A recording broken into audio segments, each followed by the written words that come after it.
ಸುದರ್ಶನ್ಗೆ operation ಮಾಡಿಸಲಾಗುತ್ತಾ?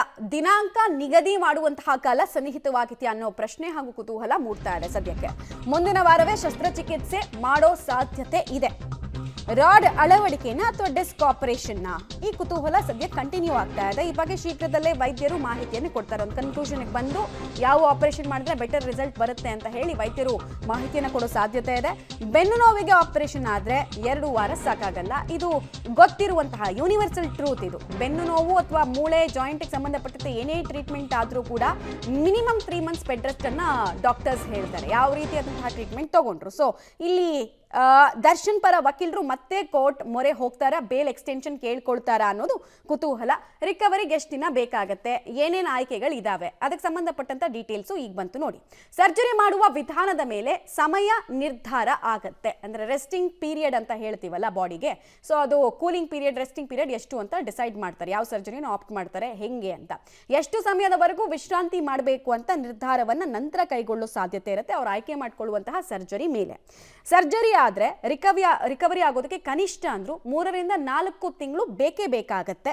Because ಮೂಳೆಗೆ ಸಂಬಂಧಪಟ್ಟಂತಹ issue, ಮತ್ತೆ ರಿಸಲ್ಟ್ ಇನ್ಸ್ಟೆಂಟ್ ಆಗಿ ಸಿಗಲ್ಲ, ಮತ್ತೆ ಸಕ್ಸಸ್ ರೇಟ್ ತುಂಬಾ ಕಡಿಮೆ, ಸವಾಲ್ ಜಾಸ್ತಿ. ಮೊದಲ 3 ವಾರದಲ್ಲಿ ಬೆಡ್ ರೆಸ್ಟ್ ಅನ್ನ ಮಿನಿಮಮ್ ವೈದ್ಯರು ಸಜೆಸ್ಟ್ ಮಾಡ್ತಾರೆ. 3 ವಾರಗಳ ಬಳಿಕ ನಿಧಾನವಾಗಿ ವ್ಯಾಯಾಮವನ್ನು ಶುರು ಮಾಡಬೇಕಾಗತ್ತೆ. ಅಂದರೆ ಫಿಸಿಯೋಥೆರಪಿಯನ್ನೆಲ್ಲ ಸ್ಟಾರ್ಟ್ ಮಾಡಬೇಕು, ಸ್ಟ್ರೆಚಿಂಗ್ ಎಲ್ಲ ಸ್ಟಾರ್ಟ್ ಮಾಡಬೇಕಾಗತ್ತೆ. ವ್ಯಾಯಾಮದ ನಂತರ ನಡೆದಾಡೋದಕ್ಕೆ 2-3 ವಾರ ಆದರೂ ಬೇಕಾಗತ್ತೆ. ಅಂದರೆ ಹಿಂದಿನ ಲೈಫ್ ಸ್ಟೈಲಿಗೆ ಹೋಗೋದಕ್ಕೆ ಸ್ವಲ್ಪ ಟೈಮ್ ಅಂತೂ ಹಿಡಿಯುತ್ತೆ ಅಂತ. ಸಂಪೂರ್ಣ ರಿಕವರಿಗೆ ಕನಿಷ್ಠ 3 ತಿಂಗಳು ಸಮಯವನ್ನು ತೆಗೆದುಕೊಳ್ಳುತ್ತೆ ಅಂತ ವೈದ್ಯರು, ಈಗ ಕೆಲ ವೈದ್ಯರು ಇವರ ಆರೋಗ್ಯ ಸಮಸ್ಯೆಯನ್ನು ನೋಡಿಕೊಂಡ ನಂತರ ಅಭಿಪ್ರಾಯವನ್ನು ವ್ಯಕ್ತಪಡಿಸ್ತಾ ಇದ್ದಾರೆ. ಬಟ್ ಇದೆಲ್ಲವೂ ಡಿಪೆಂಡ್ ಆಗೋದು ಅವರು ತೆಗೆದುಕೊಳ್ಳುವಂತಹ ಆಪರೇಷನ್ ಚಾಯ್ಸ್ ಮೇಲೆ. ಡೀಟೇಲ್ಸ್ ಕೊಡ್ತಾರೆ. ನೇರ ಸಂಪರ್ಕದಲ್ಲಿ ಜಾಯ್ನ್ ಆಗ್ತಾ ಇದ್ದಾರೆ ಲೋಕೇಶ್. ಮುಂದಿನ ವಾರ ಶಸ್ತ್ರಚಿಕಿತ್ಸೆ ಮಾಡುವಂತಹ ಸಾಧ್ಯತೆ ಎಷ್ಟು ಮಟ್ಟಿಗಿದೆ? ಯಾವ ಆಪರೇಷನ್ ಮಾಡ್ತಾರೆ? ಒಂದೇ ಹಂತದಲ್ಲಿ ಆಪರೇಷನ್ ನಡೆಯುತ್ತಾ ಅಥವಾ ಹಂತವಾಗಿ ಸಮಸ್ಯೆಯನ್ನು ರೆಕ್ಟಿಫೈ ಮಾಡೋ ಕೆಲಸ ಆಗತ್ತಾ? ವೈದ್ಯರು ಏನು ಒಪಿನಿಯನ್ ಅಲ್ಲಿ ಇದ್ದಾರೆ ಸದ್ಯಕ್ಕೆ? ಮಮತಾ, ಈಗ ಯಾವ ಆಪರೇಷನ್ ಅನ್ನೋದನ್ನ ವೈದ್ಯರು ನಿರ್ಧಾರ ಮಾಡಬೇಕಾಗಿದೆ. ಅದರಲ್ಲಿ 2 ಬಗೆಯ ಆಪರೇಷನ್ ಅನ್ನ ಮಾಡಬೇಕು ಅಂತೇಳಿ ಚಿಂತನೆ ಆಗ್ತಾ ಇರುವಂಥದ್ದು. ಒಂದು, ರಾಡ್ ಅಳವಡಿಕೆ ಮಾಡಬೇಕಾ ಅಥವಾ ಡಿಸ್ಕ್ ಆಪರೇಷನ್ ಮಾಡಬೇಕಾ ಅನ್ನುವಂಥದ್ದು.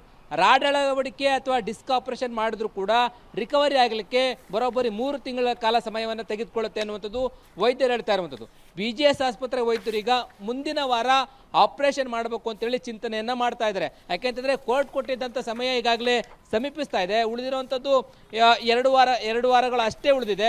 ಹಾಗಾಗಿ ಈಗ ಆಪರೇಷನ್ ಮಾಡ್ತೇವೆ, ಆಪರೇಷನ್ಗೆ ಸಿದ್ಧರಾಗ್ತಾ ಇದ್ದೀವಿ ಅಂತೇಳಿ ಕೋರ್ಟ್ಗೂ ಕೂಡ ವರದಿಯನ್ನು ಕೊಟ್ಟಿರುವಂಥದ್ದು. ಇವರು ಕೂಡ ಮುಂದಿನ ವಾರದಲ್ಲಿ ಆಪರೇಷನ್ ಮಾಡಬೇಕು ಅಂತೇಳಿ ಸಿದ್ಧತೆಯನ್ನು ಮಾಡ್ಕೊಳ್ತಾ ಇದ್ದಾರೆ. ಯಾವ ಆಪರೇಷನ್ ಅನ್ನೋದನ್ನು BGS ಆಸ್ಪತ್ರೆ ವೈದ್ಯರು ಅಧಿಕೃತಪಡಿಸಬೇಕಾಗತ್ತೆ. ಯಾಕೆಂತಂದರೆ ಅವ್ರಿಗೆ ಕಾಣಿಸ್ಕೊಳ್ಳುವಂತಹ ಮೂಳೆ ಬೆನ್ನಿನ ಹುರಿ ಸಮಸ್ಯೆಯಲ್ಲಿ ಪ್ರಮುಖವಾಗಿ ಡಿಸ್ಕ್ ಅಳವಡಿಕೆ ಮಾಡಿದ್ರೆ ಒಳ್ಳೇದು ಅನ್ನುವಂಥದ್ದು ಚಿಂತನೆ ಆಗ್ತಾ ಇದೆ ಅಂತ ಹೇಳಲಾಗ್ತದೆ. ಆ ಡಿಸ್ಕ್ ಅಳವಡಿಕೆ ಮಾಡಬೇಕು ಅಂತಂದರೆ ಅದು ಹಂತವಾಗಿ ಸಮಯವನ್ನು ತೆಗೆದುಕೊಳ್ಳುತ್ತೆ ಅಂತ ಹೇಳಲಾಗ್ತಾ ಇದೆ. ಆ ಕಾರಣಕ್ಕೋಸ್ಕರ ಮುಂದಿನ ವಾರದಲ್ಲಿ ಆಪರೇಷನ್ ಯಾವುದು, ಜೊತೆಗೆ ಹೇಗೆ ಟ್ರೀಟ್ಮೆಂಟನ್ನು ಕೊಡಬೇಕಾಗತ್ತೆ ಅಂತೇಳಿ ವೈದ್ಯರು ನಿರ್ಧಾರವನ್ನು ಮಾಡ್ತಾರೆ ಅಂತೇಳಿ ಮಾಹಿತಿಗಳು ಲಭ್ಯ ಆಗ್ತಾ ಇರುವಂಥದ್ದು. ಆಪರೇಷನ್ ಆದ ಬಳಿಕನೂ ಕೂಡ ಅವರು ರೋಗಿ ರಿಕವರಿ ಆಗಲಿಕ್ಕೆ ಬರೋಬ್ಬರಿ 3 ತಿಂಗಳ ಕಾಲ ಸಮಯವನ್ನು ತೆಗೆದುಕೊಳ್ಳುತ್ತೆ. ಮೊದಲ 3 ವಾರಗಳಲ್ಲೇ ಅವರು ಬೆಡ್ ರೆಸ್ಟನ್ನು ತೆಗೆದುಕೊಳ್ಬೇಕಾಗತ್ತೆ. ನಂತರ ವೈದ್ಯರು ಸೂಚಿಸುವಂತಹ ಕೆಲವೊಂದಿಷ್ಟು ವ್ಯಾಯಾಮಗಳನ್ನು ಮಾಡಿಕೊಂಡು ನಡೆದಾಡುವಂತಹ ರೀತಿಯಲ್ಲಿ ಓಡಾಡಿಕೊಂಡು ವ್ಯಾಯಾಮನ ಮಾಡಿಕೊಂಡು ರಿಕವರಿ ಆಗಬೇಕಾಗತ್ತೆ. ಅದೆಲ್ಲವೂ ಕೂಡ ಸಮಯ ತೆಗೆದುಕೊಳ್ಳುತ್ತೆ. ಕೋರ್ಟ್ ಕೊಟ್ಟಿರುವಂಥ ಸಮಯ ಮುಕ್ತಾಯ ಆಗುತ್ತೆ. ಆಪರೇಷನ್ ಆದಮೇಲೆ ಮತ್ತೆ ಕಾಲಾವಕಾಶಕ್ಕೆ ಕೋರ್ಟ್ ಮುಂದೆ ಮನವಿಯನ್ನ ಮಾಡ್ಕೊಳ್ಬೇಕಾಗುತ್ತೆ. ಈ ರೀತಿ ಆಪರೇಷನ್ ಮಾಡಲಿಕ್ಕೆ ಎಲ್ಲ ರೀತಿಯಾದಂಥ ಸಿದ್ಧತೆಯನ್ನ ವೈದ್ಯರು ಮಾಡ್ಕೊಳ್ತಾ ಇದ್ದಾರೆ. ಮುಂದಿನ ವಾರದಲ್ಲಿ ಆಪರೇಷನ್ ಮಾಡ್ತಾರೆ ಅನ್ನುವಂಥ ಖಚಿತ ಮಾಹಿತಿ ಲಭ್ಯ ಆಗ್ತಾ ಇರುವಂಥದ್ದು. ಮಮತಾ, ಧನ್ಯವಾದ ಲೋಕೇಶ್ ತಮ್ಮ ಮಾಹಿತಿಗಾಗಿ.